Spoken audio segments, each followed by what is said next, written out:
I wasn't even political at that time. I didn't even talk about political parties. I just said to young men, stand up for yourself, go to the gym, stick for what you believe in. You're allowed an opinion. You matter too. And that was considered so dangerous. I ended up on a terror watch list and they wiped my entire phone. And the country that put me on a terror watch list, you want to guess? US. Incorrect, sir. England. Great Britain put me on a terror watch list. The Foreign Office, in the paperwork I later saw, which they wrote to the Romanians, said, he is an unchecked source of influence. And they believed I was going to cause a revolution. Now, anybody at home who thinks that the intelligence agencies that are here to protect and serve us aren't primarily concerned with preventing a revolution is a fool. The CIA, the FBI, MI6, MI5, whoever, they don't care about much besides two things. Stealing money from around the world in the form of resources. There's a country here, Gambia. If we overthrow the president and put in a new president, we get control of the copper mines. Fuck democracy. Fuck who dies. We want copper because this is the American empire. Overthrow the Gambian government.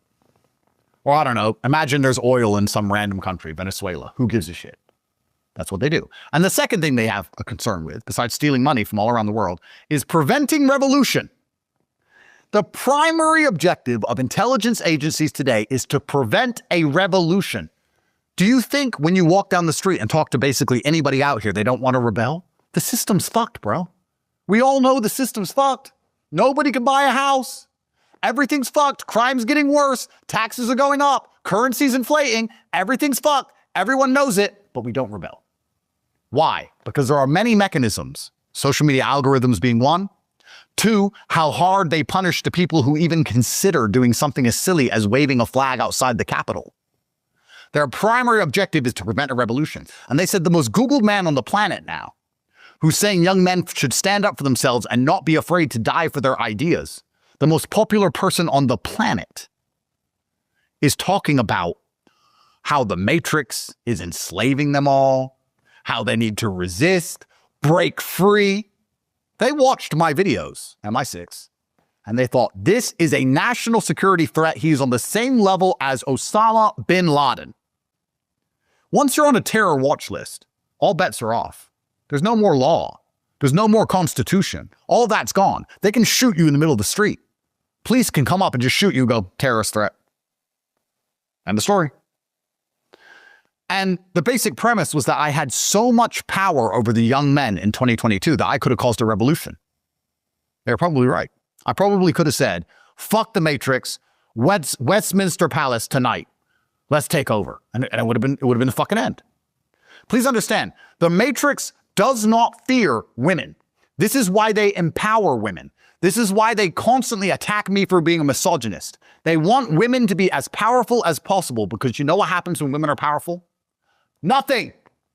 If women protest, if 100,000 women march through this town right now and protest, it's inconvenient. If 100,000 men march through this town, everything burns and the entire government changes.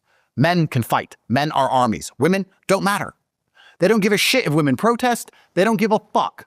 So you want women at the top of the pyramid. You want women as powerful as possible so that women are in charge of society so that you can just stay at the top of your castle stealing and raping and pillaging from everybody. Just stealing all the money, destroying society, importing whoever, breaking all the laws. And what's going to happen? A bunch of women are going to nag.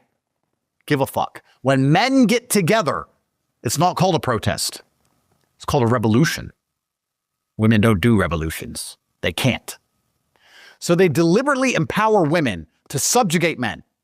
That's why masculinity has been under such attack. And I came along and was the most Googled man in the world promoting masculinity, not realizing this was putting me at war against the Matrix itself.